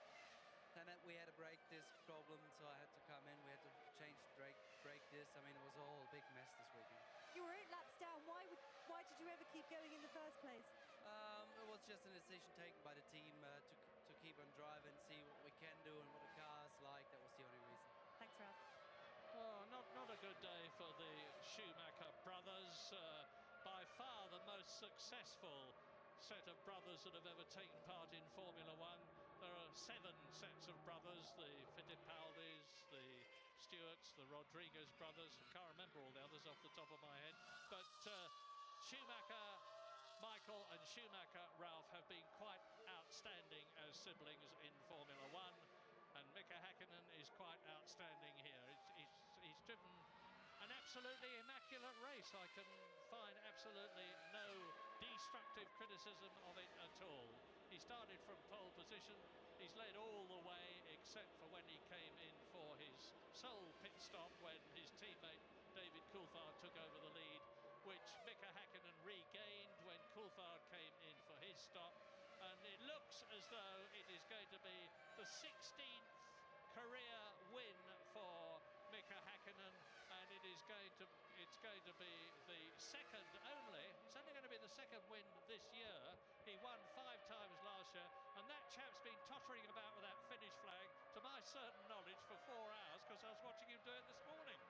Whether you put the Murray Walker curse onto Mika Häkkinen, Coulthard is eating into his lead. It's now down to 11.1 seconds, but without doubt, Häkkinen is now enjoying the fruits of his afternoon. Earlier in the race, when he eked out that advantage with speed and with good use of the traffic, and Barrichello making his way through the back markers. I think Mazzacani, who's just being lapped again, actually got his stop-and-go penalty for not moving out of the way. We see him on the computer having had blue flags waved at him, so he was penalised. Soon got out of the way that time, as Coulthard does a new fastest lap of the race by a long, long way. It just shows you the kind of pace those McLarens could have had this afternoon. He's done a 1:11.7. So Coulthard deciding he's going to have a bit of fun at the end. So he doesn't fall off, he'll be okay. And he's now just 9 seconds behind Häkkinen. And that is an average speed around this 2.7-mile circuit of well over 134 miles an hour. Not just a maximum speed somewhere, an average speed round the whole circuit. And he's been doing speeds of up to 190 miles an hour at turn 1 and down to 45 miles an hour on turn 2. This circuit is in effect a series of straights with 2 or 3 very, very tight and slow corners. It's a killer on brakes. I'd imagine the McLaren pits will be on the radio saying, have a word with yourself, David. What are you doing so close to the end of the Grand Prix? Häkkinen, you know, if you get there, you've got to pass him. Häkkinen can surely pick his pace back up again, but David's obviously comfortable that he's can handle that kind of pace without falling off the road. He's got 27.5 seconds, look, back to Barrichello, and now he's stopped it. He's a 1:14.4. I think that was David just demonstrating, hey, look, this is what I could do if I really had total freedom this afternoon. There's Mark, who is Mika's bald-headed, like me, Finnish-speaking physio, standing as ever with Eija, who is Mika's wife, while they watch their man's progress around this circuit, this magnificent, victorious progress. James, you've got something to add? Yeah, Coulthard got a board there from the team saying easy. I just wonder whether in the early part of this race, you know, when they were hanging the boards out to both drivers saying easy, shift, revs, etc., and Häkkinen was ignoring that, just going faster and faster. I wonder if he was just trying to put pressure on Ron Dennis to say, look, we need team orders here. Tell DC he's not going to attack me, he's not going to race here. I just wonder whether that's gone on over the radio during the race. I just wonder whether that lap of DC's wasn't just a little bit of frustration. What do you think, Martin? Well, David's certainly short-shifting plenty early enough at the moment as we move into these last few races. I think they were reasonably clear what they had to do as a team. As I said at the beginning, they had a fairly major problem. They needed to handle Ferrari as team players, yet they're both up for the World Championship. And as I expected, when David put the 11.7 in, the team immediately going to tell him just to sort himself out and not bother at this stage of the afternoon. I don't think that there was anything between them to say, hey, he's going to win the race and you're not, or anything like that. I think it's just this afternoon, Häkkinen has had more pace. Yeah, well, if there is pressure between them, there's going to be even more in Germany, because David Coulthard is still, if my mental arithmetic is right, going to be 2 World Championship points ahead of Mika Häkkinen, still in second place in the World Championship at the end of this race. This is a great drive from Villeneuve you're looking at now in his 4th place. He's got a tricky decision. Does he go now to Renault, called Benetton at the moment, who they should be getting it together. Renault have done so well before in Formula 1, both with turbo and with normally aspirated engines. Or does he stay with BAR and trying to take some of the advantages out of all the hard work he's put in there? And oh, that was close, wasn't it? So I think Villeneuve really is in a tricky situation, because the last 3 or 4 races, that BAR has appeared to almost be the best of the rest after Ferrari and McLaren. That's Wurz trying to stay ahead of Pedro Diniz and retain his 9th position, as Mika Häkkinen is now on his 71st and last lap, victoriously driving on at the A1 ring in Austria. David Coulthard, there is Häkkinen. David Coulthard is 12 seconds behind him. Rubens Barrichello is catching both of them, but it's academic. He's in 3rd place, 30 seconds over behind Häkkinen. Villeneuve, that magnificent 4th. Button is going to be in the points because he won't have to do the 71 laps on account of the fact he's been lapped. And Mika Salo is going to score a point, and Johnny Herbert is just going to miss it in 7th position. So in the closing stages of the Austrian Grand Prix, up to turn 7 comes Mika Häkkinen at about 130 miles an hour, down to turn 8, and in Austria, Mika Häkkinen crosses the line to win his 16th Grand Prix, and we look back now for David Coulthard, who is going to be about 12 seconds behind his teammate. There he is, a magnificent Austrian Grand Prix for McLaren. 16 Constructors' World Championship points. They move ahead of Ferrari, and my goodness, it is mighty close now in the Drivers' Championship, because Michael Schumacher is on 56 points. Mika Häkkinen is on 48 points, and David Coulthard is on 50 points. So it's going to be a terrific climax to the season, starting with the German Grand Prix at Hockenheim in 2 weeks' time. But to say again, the best possible situation, and that's for the 4th time this year for McLaren, because they achieved a 1st and 2nd at the British Grand Prix and at the Spanish Grand Prix 2 weeks ago in France, here today in Austria. 16 points times 4 from those 4 races alone.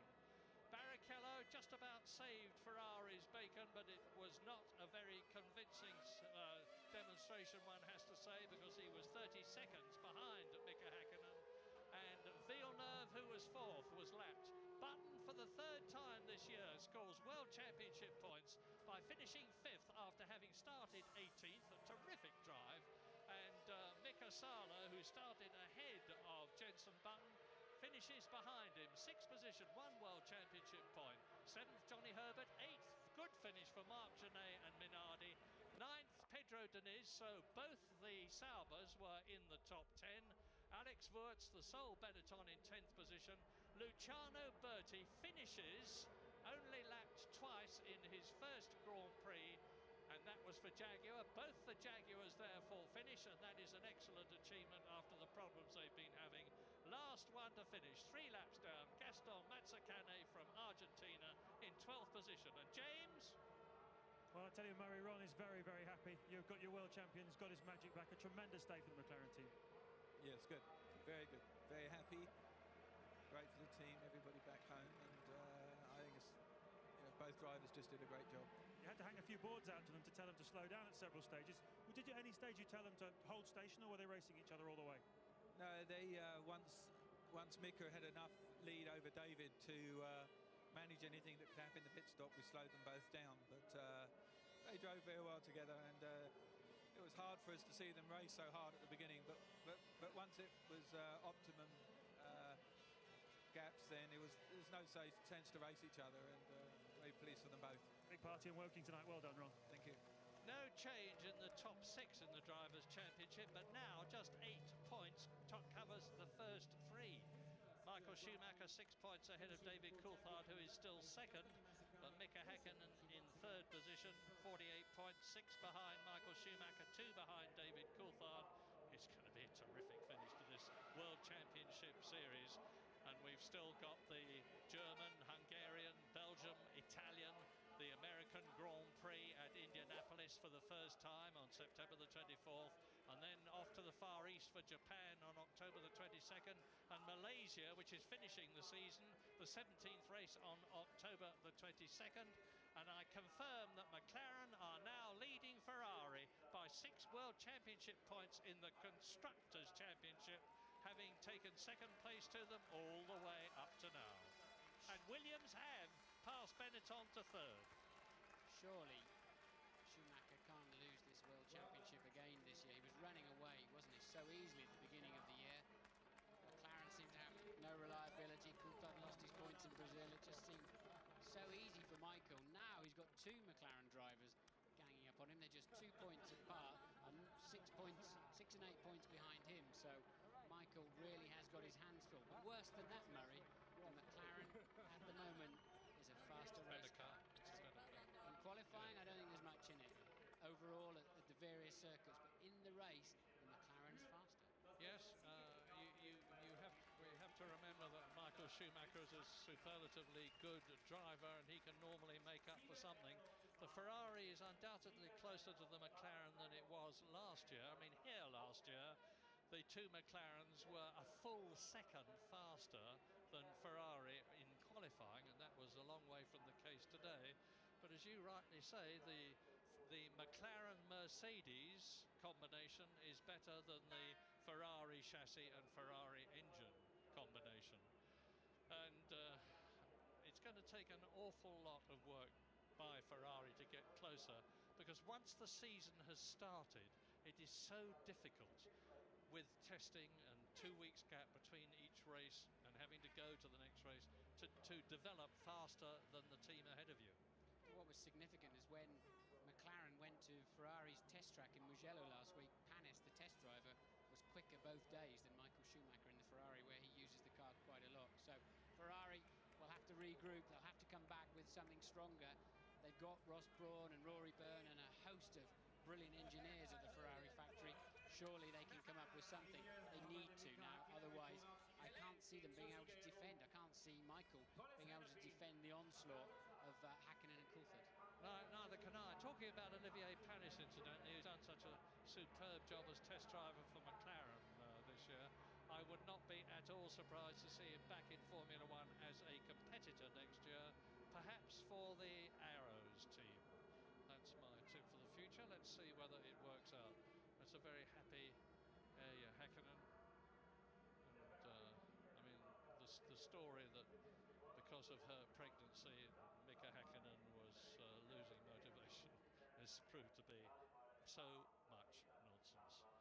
Big crowd here in Austria. They've seen an excellent race. It was a pity, frankly, that the potential battle between Schumacher, once he got past Barrichello, as he would have done, was beaten.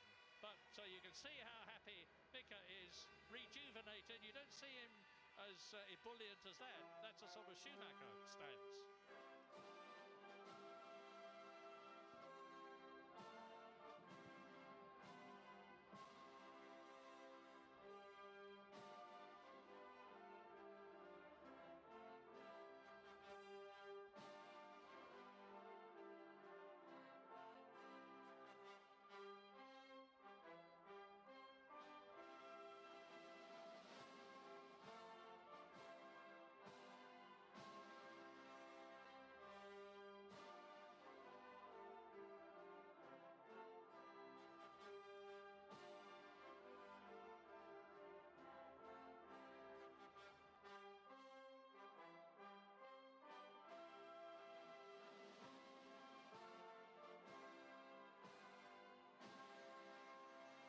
Lots of very happy Finns here, the Finnish national anthem for Mika. And there's a lot of British people here who will be equally happy to hear the British national anthem for McLaren.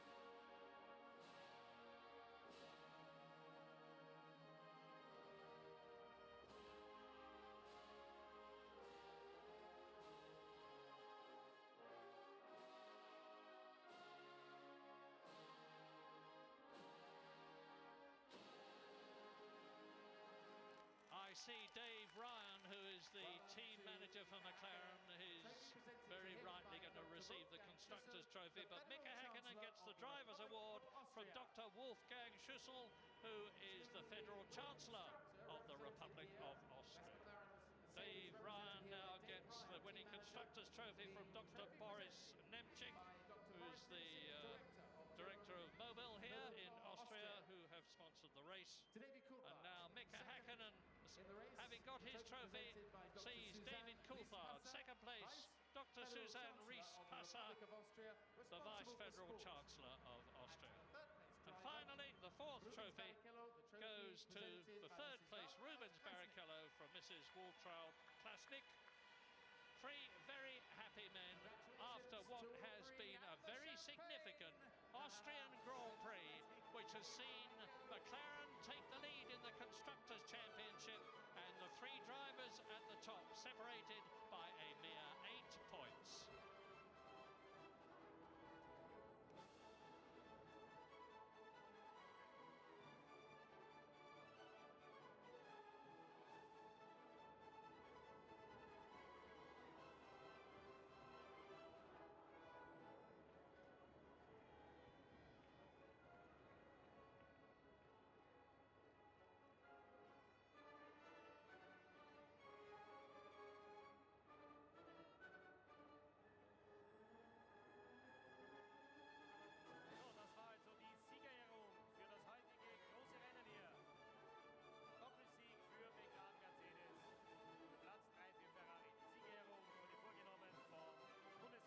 Dr. Wolfgang Schüssel, der Vizekanzlerin Dr. Susanne Ries-Passer.